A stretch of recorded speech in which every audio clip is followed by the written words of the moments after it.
Welcome to the Arlington Weekly News. We have a great show today. My name is Daniel Pineda. I'm Miriam Gennari, and Adele and Craig are on vacation. Absolutely. Well, we have a great show today. We have our news stories and our community bulletin board stories, right? In addition to that, we have Yogathon with our good friend Amit, and of course, plenty of activities for our seniors. And you actually have a great interview with Mr. John Richardson from the Arlington Historical Society. Excellent man. I enjoy that. But we wanted to let you know that you can watch the Arlington Weekly News on our YouTube channel. That's youtube.com/Arlington Weekly News and the number 1, and also facebook.com/Arlington Weekly News. Adele. All right. Miriam. We've got lots of news, so let's get started. County police are on the lookout for 2 men who tried to abduct a teenager. It happened at the 3800 block of South 12th Street on Monday, August 8th. At around 10:35 p.m., 2 men grabbed an 18-year-old girl from behind when she tried opening her car door. She tried to fight her attackers before flagging down a police car that happened to pass by. When the car responded, her attackers fled. The girl suffered minor injuries. The men, who looked Hispanic, between 5 and 5 feet inches or 6 feet tall, one had 2 stripes shaved into his hair near his temple. The other wore dark clothing. If you have information, call 1-866-411-TIPS or 1-866-411-8477 to report any information, and you can do that anonymously. Daniel? Well, there are a few health updates you should know about, specifically some contagious diseases in Virginia and the D.C. metro area that may affect your children or pets. Well, the very first story, at the end of August, Montgomery County in Maryland experienced the first signs of a whooping cough or an outbreak among school students. So far, about 15 cases in Montgomery County and 1 in Fairfax, Virginia, have been confirmed. The source of the outbreak appears to be a Jewish overnight camp popular with Washington area families. The camp is Capitol Camps near Waynesboro, Pennsylvania, and about 60 miles from Rockville. Pertussis, or whooping cough, is an infectious respiratory disease caused by a bacteria. Infected people have severe coughs followed by a sharp inhale of breath that makes a whoop sound. The disease primarily targets children, and so far, no Arlington cases have been reported. Now, let's hope that remains the case. Absolutely. A rare, possibly deadly stomach virus has affected thousands of kids across 10 states and has now crossed into Virginia. The human enterovirus, EVD68, has affected 10 kids in the Richmond area. Children under 5 and people with asthma are most at risk. Officials caution parents to make sure their children wash their hands frequently and not to send them to school if they are sick. Daniel? Well, a dangerous cat virus has started in Prince William County in Manassas, and it has the potential to spread further in the area. Feline panleukopenia virus, also called FPV, is a highly infectious and lethal disease among domestic and feral animals, including cats, ferrets, raccoons, foxes, and minks. Humans can't get sick from it, but they can transfer it. FPV is spread through contact with bodily fluids, feces, or fleas. Objects such as food dishes, bedding, animals, toys, and clothes can also spread. Cat owners are warned not to let their cats outside unsupervised or leave cat food outdoors. In addition, cats should be vaccinated for FPV. An excellent idea. But now some really exciting news for Arlington. Arlington County is supporting DC's area's quest to host the 2024 Summer Olympics and Paralympic Games. County Board Chairman Jay Fazette announced September 4th that there would be a leadership team to support the bid. The group wants Longbridge Park, including its aquatics, health, and fitness facility, to be part of the Olympics plan. Longbridge Park is in the process of undergoing extensive upgrades. To learn more about the Olympic bid and to learn about Longbridge Park's redevelopment plan, visit the county website. Well, the Arlington Circuit Court is about to start its annual juror qualification process. Look out for a juror questionnaire in your mail this September. The questionnaire is used to help qualify residents and will be sent to randomly selected addresses. The 2015 court year begins in late January 2015 and ends in January 2016. Visit the county website to learn more information. That's at arlingtonva.us. And now national news. In Arlington, a prominent member of Congress gave an unflattering description of Arlington recently. Senator Kirsten Gillibrand, a Democratic congressman from New York, has a book out about empowering women. In the book, she mentions Arlington as soulless.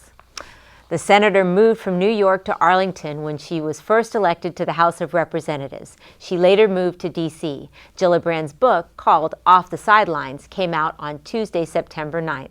She apologized for her comment that same day on Twitter. Well, Forbes Magazine might disagree with Senator Gillibrand. In August, Forbes Magazine actually named the D.C. metro region #1 in their America's Coolest Cities list. So a different opinion. I guess so. And now, these are some of the community bulletin board activities that are happening in Arlington. By appointment, tech help if you need it. There's some personal help with technology issues at the Arlington Public Library. They offer free one-on-one 30-minute appointments with a technical support person at Central Library and Columbia Pikes Branch Library. Bring your laptop, tablet, and other device with help for software, including social media, ebooks, audiobooks. It does happen by appointment, but you should be able to get one. Daniel? Well, absolutely. Well, if you need help with college, career, or business issues, there is a college and career librarian and a business librarian. Visit library.arlingtonva.us for more information and more information on how to schedule an appointment. Thanks, Daniel. Now, even though September 11th has passed, there are still ways for you to stay engaged and learn more about the effects on people in Arlington. Daniel, tell us. Well, 13 years ago, during young people from across the United States shared their gratitude, fear, patriotism, and sorrow with the police and firefighters. They sent Arlington first responders unsolicited drawings and letters of support. That mail is preserved in the collections of Arlington Public Library Center for Local History at the Central Library at 1015 North Quincy Street. Call 703-228-5966 for more information. Yes, and more historical information related to that. That material regarding 9/11 is available online at library.arlingtonva.us, including the Center for Local Histories, oral histories from first responders and others, and a video by Library Director Diane Koresh and Pat Creed, who co-authored Firefight, Inside the Battle to Save the Pentagon on 9/11. You can visit the National 9/11 Pentagon Memorial at pentagonmemorial.org. Daniel? Well, a streetcar lunch and learn will be presented by Arlington County Board Chairman Jay Fizzett. You can learn more about the planned streetcar line during this free online meeting. Topics include why Arlington is making this investment, how it will connect neighborhoods, job centers, and entertainment destinations, and details about the construction funding plan. It will be on September the 18th from 1 p.m. to 2 p.m. Sounds like fun. Yep. Got another great fun event. The National Drive Electric Week starts September 15th through the 21st. It's a nationwide celebration to increase awareness of plug-in vehicles. This includes all-electric and hybrid electric cars, trucks, motorcycles, and more. Here are a couple of events that you can look forward to. Well, that's right, at the Masiak Center in Merrifield on Friday, September the 19th, starting at 11 a.m. You can attend a barbecue. There will be a raffle, speeches, and a double feature screening on the Jumbotron, Who Killed the Electric Car and Revenge of the Electric Car. Well, that sounds like fun. On September 21st, that's a Sunday, the EVA DC is holding an annual Drive Electric Week. The event is on the U.S. Capitol at 3rd Street. There will be a live band and demonstrations of power devices from the Leaf battery car. And as a Prius owner, I hope they'll let me come. Yes. Daniel? Well, we actually have now yoga, right? Oh, well, yes, absolutely. And that is going to be our Yogathon from our good friend Amit. So let's look forward to that. Amit? Hello everyone, I'm Amit. Welcome to Arlington Yogathon. Today we are going to see how to perform a stretching posture called Paschimottanasana while seated on a chair or couch. To perform this asana, sit up, keeping your legs together and straight out with the toes back towards the body. Inhale, stretch both your arms up over the head, parallel to the ears. Stretch the spine upwards as much as possible. Retain the stretch. Exhale and lean forward from the hips. Reach for the toes. Keep the back of the legs as straight as possible. If you are unable to reach the toes, you can hold on to the ankles, shins, or even the knees. So this is how it's done. Inhale and exhale, reaching forward. And then inhale, coming up, exhale, reach forward. Inhale and exhale, reach forward. Inhale, exhale, lean forward. And then slowly you can release the pose once you have done this. Inhale, come up to the sitting position. So there are a lot of benefits of this posture. So it stretches your hamstrings on the back of the legs. It stretches and lengthens entire spine. It relieves problems with sciatica, relieves digestive problems such as constipation. This pose also invigorates the nervous system and massages the internal organs, especially digestive organs. I hope you enjoyed the Arlington Yogathon. See you next time. Namaste. Wow, that was wonderful. And a special congratulations out to Amit, who just got married. Congratulations. In Amit. India, right? That's right. That's right. It's so great to hear. Well, actually, so let's go to our first senior story for the week. Helen McMahon, who's the program coordinator of the intergenerational program at Gunston Middle School, needs grade school mentors. If you would like to help 6th, 7th, and 8th grade students whose first language is not English, then attend an information session on Tuesday, that's September the 16th, at 10 a.m. at Walter Reed Senior Center. Volunteer mentors can make a big difference in a child's life. Call to register for this free program at 703-228-0955. It does make a big difference. No question, the kids appreciate it.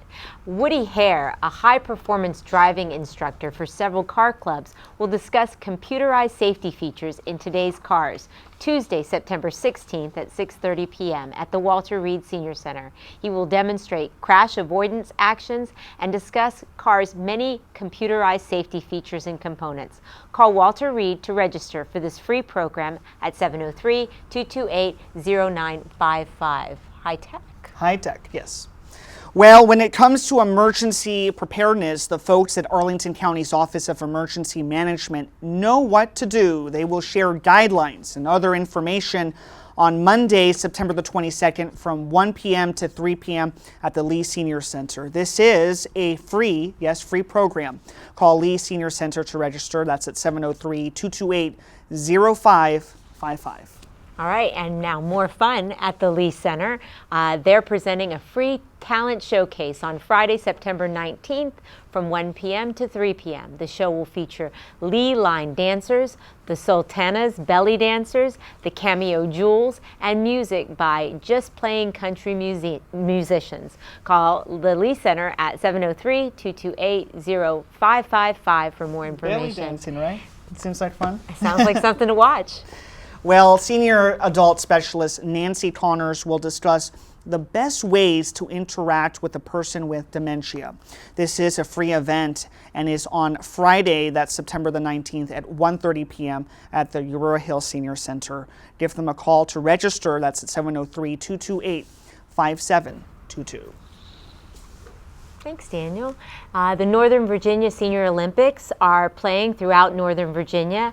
Events include the men and women's basketball and field goal shooting competition and men's basketball games. That'll take place Saturday, September 20th, starting at 11 a.m. at the Thomas Jefferson Community Center. The public is invited. There is no admission. It's free. For more information, call 703-228-4721. And as always, thank you to Judy Masabi. Thank you, Judy. Bringing us all that wonderful news.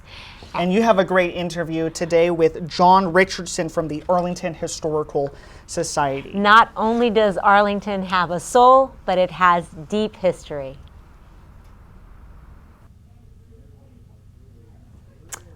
Thank you, and welcome to another edition of the Sustainable Scoop. I'm Miriam Gennari, and I'm here with John Richardson. He is the second-term president of the Arlington Historical Society. Thanks for joining us, John. Thank you very much. John, you know, taking this role, I won't go into the very varied background that you have. You have lots of experience in business as well as in volunteering, but this particular project, you had to come in and draw leadership and build some of the old programs. That was your first initiative. So how did it go last year? What have you been up to? Well, I think it's gone actually very well. I mean, we have made a major effort to be everywhere all the time, but focusing on priority targets, minorities, neighborhoods, and schools. And we're building solid ties with those three constituencies, among many other things. Well, when people think about Arlington, I mean, we're an urban community, we're very focused on sustainability. Why is it so important that we recognize and have citizens and visitors consider Arlington's historical significance? Well, Arlington was an original part of the 10-mile square, the nation's capital, 1847. Congress gave it back to Virginia. Why, I don't know. But and so much of our nation's history has taken place in and around Arlington. And I think because so much of our physical history is more recent, people tend not to think that very much happened here, and that's a mistake. Well, certainly, when you think about some of the wonderful places we have here in Arlington, you brought some photos with you, Freedman's Village and its significance and its contribution to the development in Washington, D.C. Tell me a little bit about that. Well, I mean, Freedman's Village was constructed, I think it was 90-some houses, small houses for former slaves that were constructed on Arlington House property.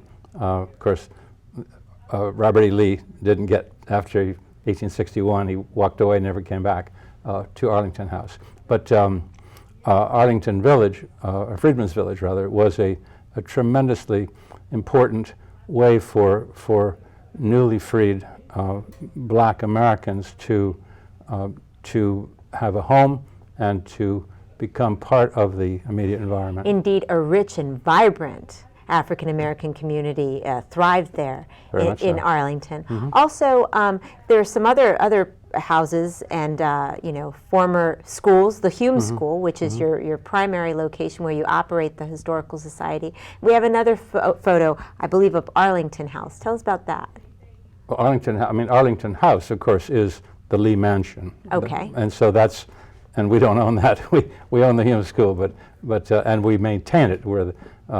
And then we also own the Ball Sellers House, which is the oldest extant building in Arlington County. That's down just off Carlin Springs Road near Kenmore Middle School. You know, one of the things that you did during this term was you helped develop a wonderful brochure, and in this brochure, it shares a lot of those wonderful locations and the times that they happened. So you give a beautiful timeline, and it helps us recognize that the richness of our history here. Now, if I had to ask you about your goals for the upcoming year as president of the Historical Society, what would you say that was? I would say the most important goal is to expand our conversation with the Arlington business community. Last year we were building program, trying to demonstrate that we are relevant and interesting, contributing something to the community. And this year we are going to try to help the business community understand why involvement in local history is good for business.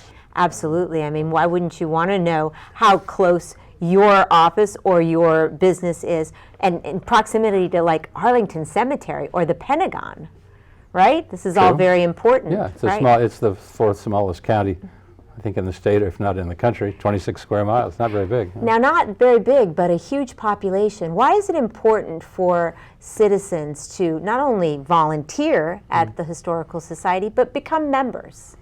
Well, two reasons. Above all, people who become members will, if they get involved and participate, they will enrich their own understanding of their community. In fact, our slogan is sort of helping Arlingtonians understand their community through its history. That's our mantra. And people by becoming involved as docents in our museums, taking part in our activities, purchasing publications when they're available at Clarendon Day or Knock Civic Pride Day, things like that. These are just great ways for Arlingtonians to educate themselves about our history. And also, of course, and I won't dodge that point, that membership is the backbone so far of our fundraising efforts. And so more members, more income. And certainly there are a lot of civic groups that have supported you in the past, but you welcome more civic groups to become involved, right? Absolutely. Right. Absolutely. You know, the thing that you're offering, not just in individual neighborhoods, but in neighborhoods where there are schools and families, is you're doing a lot of outreach right now. Absolutely. And we're building very strong ties with the Arlington Public Schools, and Dr. Pat Murphy is a fan. One of our speakers this fall will be the person who is in charge of all the history and social studies curriculum in the county, and so we're trying to be useful in the schools and with the schools. And quite valuable, because obviously these are all things they're going to find on their SATs. I did want to touch on a conversation that I had heard, that there's some discussion about a heritage center in Courthouse, and we can't go into great detail, but just tell me a little bit. All right, very briefly. This is an idea, actually, it was suggested to Charlene Bickford, who's been very civically active for decades, really. We had lunch with Jay Fassett last January, just after he became became the chair of the county board. And we were talking about how to get a cultural center that perhaps would include part or all of our own museum and the Hume School, perhaps the Black Heritage Museum, other exhibits, kiosks for visitors, because they're sure as shooting there's going to be a new county office building in Courthouse Square. And so possibly having some space there for the Historical Society. Absolutely. So you have so much to look forward to. I think the question is, why wouldn't people become more involved? And now if they wanted to reach out and get in touch with you, how would they do that? www.arlingtonhistoricalsociety.org. We also have a very active Facebook page. Members receive newsletters, the annual magazine of the Society. There are a number of benefits, as well as being able to go to our museums free of charge. That's wonderful. And also, again, let me mention this wonderful brochure, which you would want to have for anyone coming to visit you in Arlington, because you don't know everything that's in this brochure. Neither did I. But I encourage you, and I thank you so much for coming to see us, John. And I encourage you out to the Historical Society. And I'm Miriam Gennari. That's the Sustainable Scoop. Back to the news desk. Well, Miriam, all I have to say is we aren't soulless, right? No, we are rich with history, and I would like to invite Senator Gillibrand to come by on the show, and we'll share with her more information about Arlington. You got to live here. Well, thank you for visiting us today, right, Miriam? Absolutely. Thanks for joining us for the Arlington Weekly News. We love having you here. We're going to be here next week. I hope you are too. Thank you very much. Bye-bye.